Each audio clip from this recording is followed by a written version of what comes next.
All right, this is Lecture 7 continued. This is Lecture 7 Microbiology Part 2. We're going to look at the multiplication of bacteriophages inside the bacteria they infect, the bacterial cells that they take over as the host cell and they've infected. And then we're going to look at multiplication or replication of viruses, animal viruses inside an animal cell. Bacteriophages use one of two mechanisms to multiply. They either use a lytic cycle or a lysogenic cycle. The lytic cycle involves entering into the host cell and taking over the host cell machinery and then replicating, and then the host cell lyses and dies. Releasing lots of new bacteriophages. The lysogenic cycle is more complicated. In that case, the first part of the cycle is that the bacteriophage goes in or injects its DNA into the host cell, and this host cell remains alive. The bacteriophage or bacterial virus, the bacteriophage DNA gets incorporated into the host DNA, and then it's called prophage DNA. The second part of that, the virus then goes into what's called the lytic cycle. It starts to replicate itself, the host cell lyses, and the host cell dies, releasing all of those bacteriophages. So let's go through and look at the first one, the lytic cycle. In the lytic cycle, there's several phases. First one is attachment. During attachment, the phage or bacteriophage means the same thing. The phage attaches to the host cell, the host bacterial cell. That's attachment. The second step is penetration. Now the whole bacteriophage does not enter. What you get is a enzyme which opens up the cell wall. The bacteriophage enzyme opens the cell wall, and the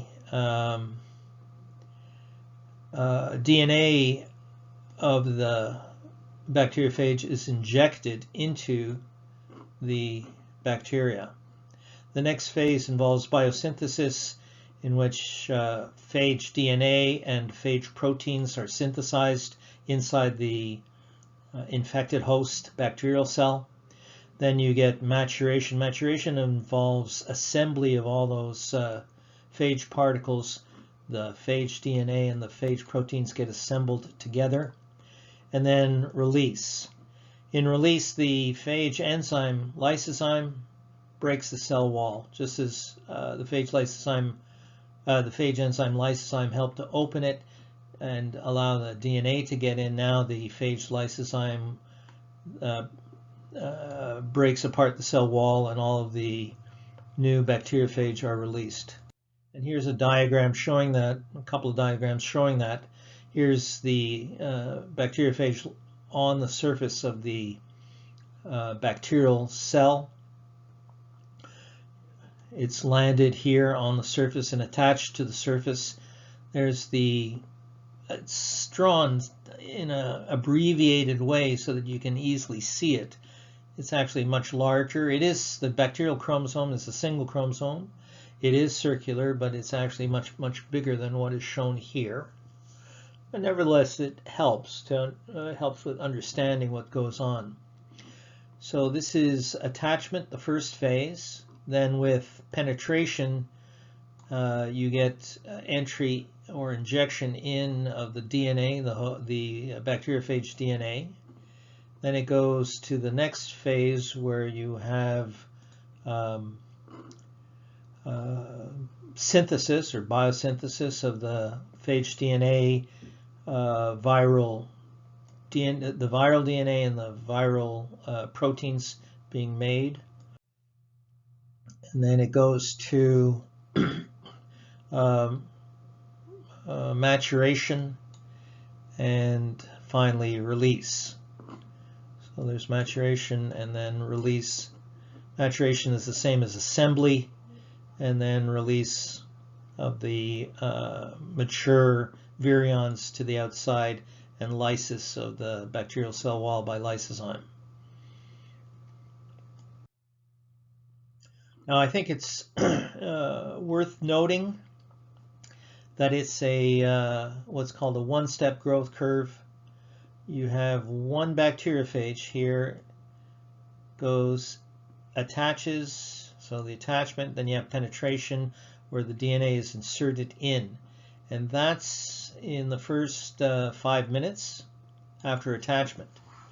Then over the next 20 minutes you get biosynthesis of the phage DNA and phage proteins, and maturation, which involves, remember, assembly of the components, and that happens over the first 20 minutes, the next 20 minutes. So first 5 minutes is attachment and penetration, then the next 20 is biosynthesis and maturation. You have initially once it penetrates, then it's no longer a infective phage. So it's taken over the host cell, and now the infective phage number is at this point 0. But with bursting, what happens is you get release of hundreds. This would be probably, anywhere from 3 to 400. It's a logarithmic scale. So you get release of hundreds, and those phage particles get released, and the bacterial cell lyses, and there you have, in this time scale, about another 15 minutes. So the whole thing can happen in 40 minutes, but it's not a doubling in 40 minutes. Like with bacteria, is a doubling in 20 minutes. 2 doublings in 20 minutes would give you from 1 to 2 to 4. Here we're going from 1 to 3 to 400. So it's a huge, gigantic increase in the number of virus particles, infective virus particles, and you can therefore see that viral infection can progress incredibly rapidly, and if it's a serious pathogen, it can really have a very rapid, serious effect on the host cell, on the host organism. In this case, the host organism, of course, is a bacteria, so it's a single-celled organism, bacteria. But in a large bacterial population, you can get quick expansion and killing of bacteria. That's why people have been working at using bacteriophages as a therapy for bacterial infections in humans. There is some limited success, but certainly hasn't been developed to the point where it can be used as a pharmacological tool or agent. Okay, now let's look at the lysogenic cycle, which is a different strategy used by some bacteriophages. And as I told you earlier, the host cell remains alive. The phage DNA, which is called now a prophage DNA, is incorporated into the host DNA and stays there, and can stay there for quite a while. And then at some point the virus goes into the second part, which is a lytic cycle type of phase, and you get replication of the virus, the phage, and the host cell lyses and dies and releases all those bacteriophages. So we have attachment and penetration here,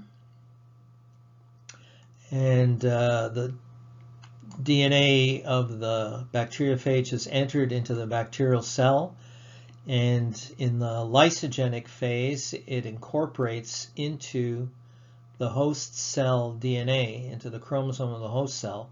So at this point it's called a prophage. This is prophage DNA. Now the prophage DNA inserted into that bacterial chromosome can be replicated just as the bacteria reproduces and copies its DNA and has 2 daughter cells. Here you can see the bacteria undergoing binary fission and 2 new daughter cells are produced. The phage DNA is still in there. So it can go through actually many cell divisions where you get replication of the bacteria and the viral DNA keeps getting replicated, but at some point the phage can get released from the bacterial chromosome, in which case it'll go from that lysogenic part of the cycle. Okay, the whole thing is a lysogenic cycle, but this is the lysogenic part and this is the lytic part of this cycle. It can get released and it goes into the lytic cycle and starts to mature, synthesizing and assembling virions, and then goes into the maturation release, lysis and maturation release of the phage virions. So you have these 2 portions, one of which can be extended for a very long time because it can just remain essentially quiescent inside the bacterial DNA, inside the bacterial chromosome, and just sit there while the bacteria replicates for quite a while, and then something will trigger, a signal triggers it to go into the lytic cycle.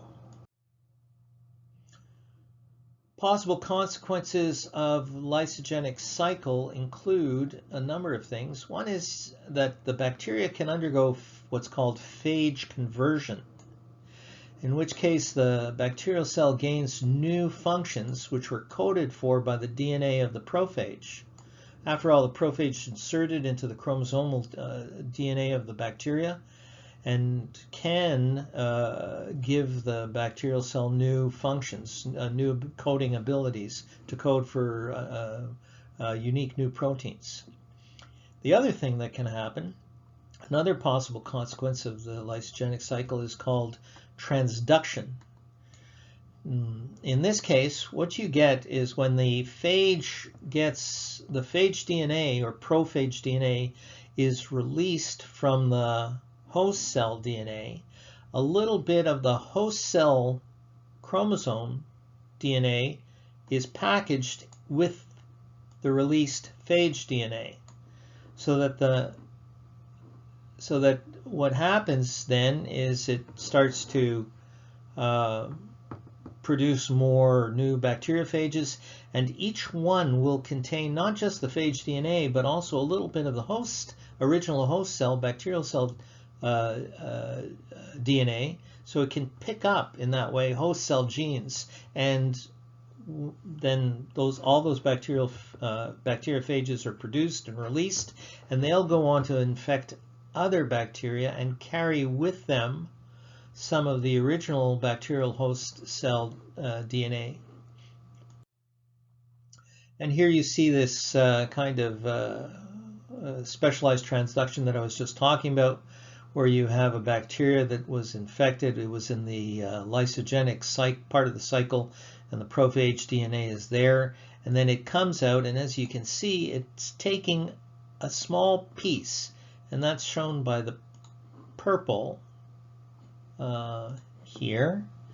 You see it's taking a small bit right there of the bacterial host cell DNA, and it's going to package it up into a whole bunch. It shows one, but many hundreds of bacteriophages are produced and released, and then when they go on to infect another cell, as shown here, they will inject in not just the bacteriophage DNA, but also bacteriophage DNA with some DNA from that original host.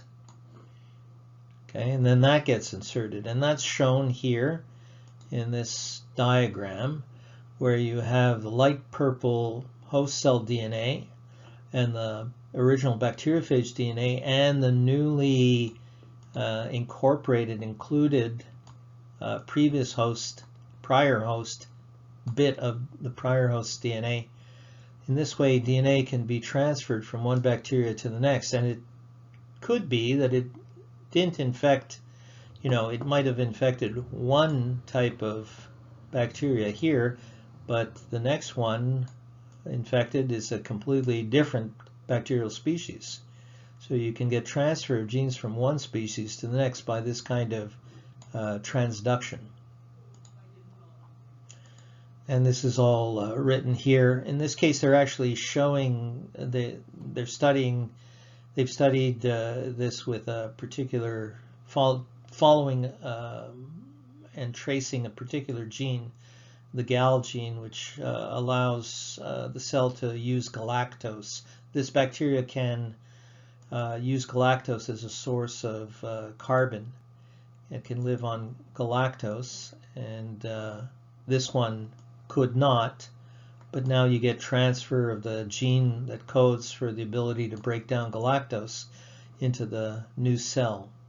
This is recombination of DNA through the mechanism of transduction, viral transduction. Okay, let's talk about now infection of animal cells with viruses and the steps. They are similar and they are named similarly, so you just don't get confused between the two. You have attachment, just like with bacteria. It attaches to the surface. Penetration, however, is not injection of the DNA of the virus, but the virus actually enters completely into the host cell. And then you have uncoating of the host, where the capsid proteins, made up of a whole bunch of capsomer units, right? The capsid proteins get removed, and they are enzymatically digested. And then biosynthesis occurs, production of viral nucleic acid and viral proteins.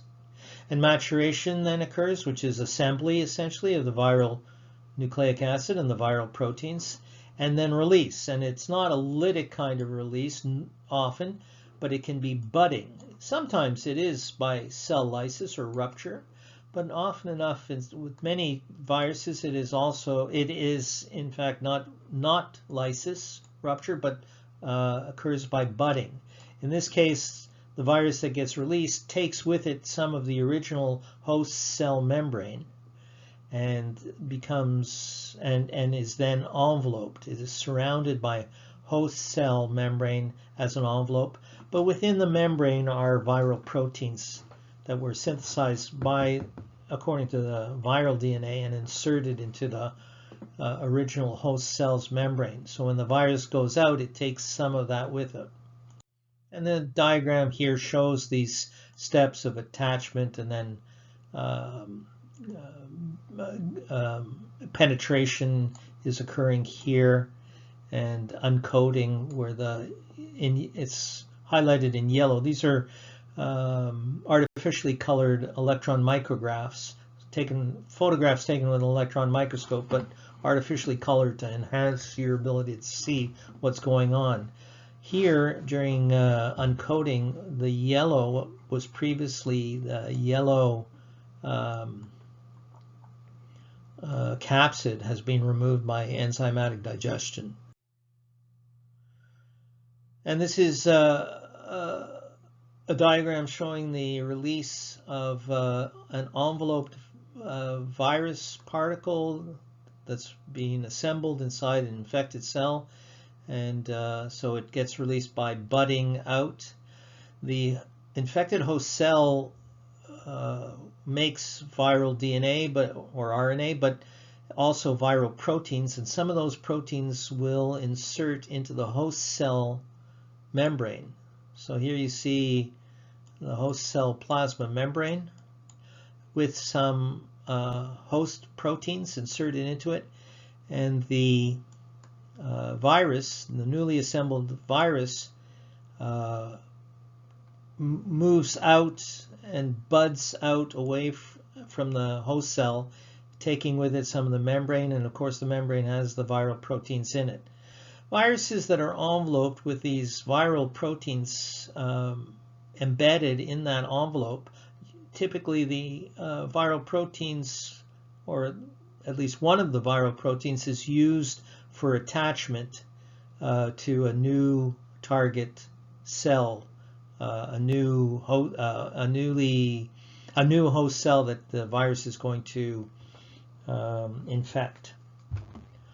An example of that would be the SARS COVID-2 virus, which causes the disease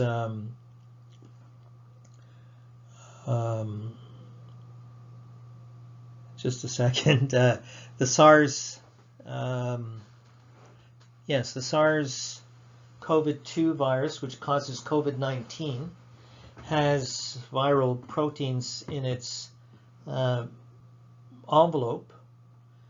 which target a protein on human cells found not only actually in the respiratory tract, but it's actually targeting those respiratory tract proteins that are found on epithelial cells in the lining of the alveoli in the lungs of the humans. And the target is called ACE2. It's a protein found on human cells, found in the lung tissue, which stands for, ACE2 is angiotensin converting enzyme 2. Okay, let's move on. This is a diagram that shows overall the steps in multiplication of DNA virus. What you have here is there's the virion. It attaches to a host cell that it's going to infect. So you get attachment. This particular type does not have a envelope, so you get attachment to the host cell, and then you have penetration and uncoating shown here. So that DNA, the DNA of the virus is shown here as this circular structure inside the virus, and now it's present here inside the infected cell. I'll highlight it here. You see there's the viral DNA inside the infected cell. So that's uncoated now. The protein capsid has been removed. It takes over the cell machinery and starts synthesizing viral proteins. It's one of the first things that happens. Viral proteins like viral enzymes are synthesized. Then the DNA is replicated, and then the whole thing is and then capsid proteins are synthesized, and the whole thing is assembled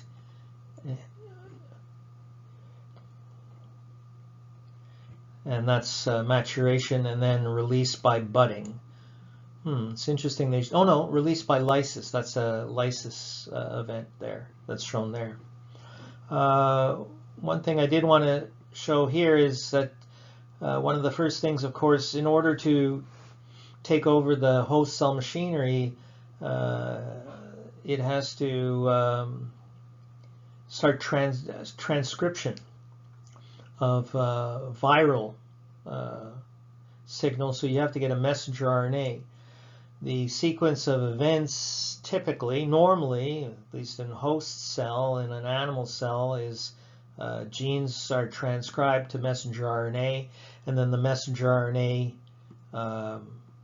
leaves the nucleus, goes to ribosomes where it gets translated into protein.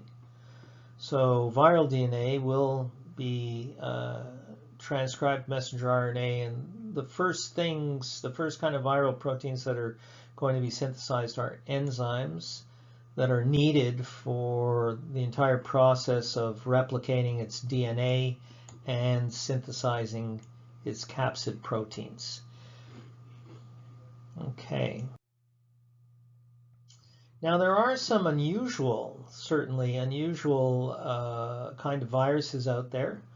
One interesting group is the family Retroviridae. The genus that's of interest to us particularly because it has two important pathogenic viruses in it. The genus lentivirus. So this is the family Retroviridae. The genus is lentivirus, and the species are human immunodeficiency virus 1 and human immunodeficiency virus 2, which both cause AIDS. There are two species of this virus that can cause AIDS. The genome, as I told you, in many viruses, the genome is either RNA or DNA. In this case, it is a double-stranded RNA genome. The virus has a double-stranded RNA genome.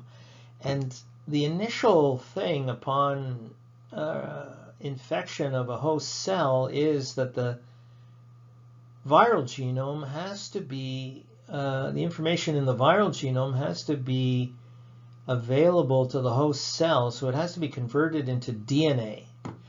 And normally, DNA is not made on the basis of information from RNA.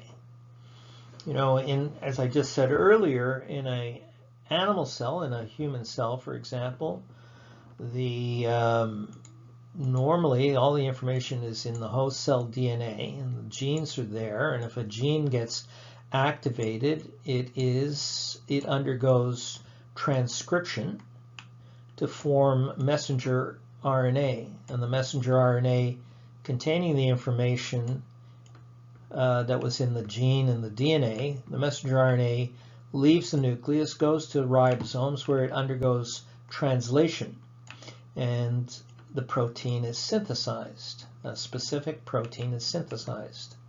And you, I would hope, are comfortable with that and familiar with that process of DNA information in the DNA being used in the gene. Just a second. DNA information in the genes, and the DNA is transcribed to messenger RNA, and then that's translated to protein. I'm going to write out the process just in case anyone has forgotten. This, of course, this step is transcription. This is transcription of a gene in the DNA to messenger RNA. Difficult writing with this thing. Transcription. And then the messenger RNA, the information coding for a particular protein in the messenger RNA, is translated into protein. And that's done at the ribosome. So this is translation. Right? Yes, translation. Now, it's a little bit different when we're talking about a genome of a virus that is RNA. It has to get converted first in the actually in the opposite direction. It has to get converted from RNA to DNA. And that is possible because these kind of viruses, these retroviruses, members of the Retroviridae family of viruses, have an enzyme called reverse transcriptase, which is capable of carrying out reverse transcription, taking RNA, information in RNA, and making it into, and using it to make a DNA molecule. So that's reverse transcription. And the multiplication of a retrovirus is shown here. The steps involved in that. Here they're showing that it's an enveloped virus in this case. So you see the envelope, you see that it contains a genome that is made of RNA. They're called plus strands here. It's not plus like adding, it's positive plus strands. It says stands, but it's supposed to be strands.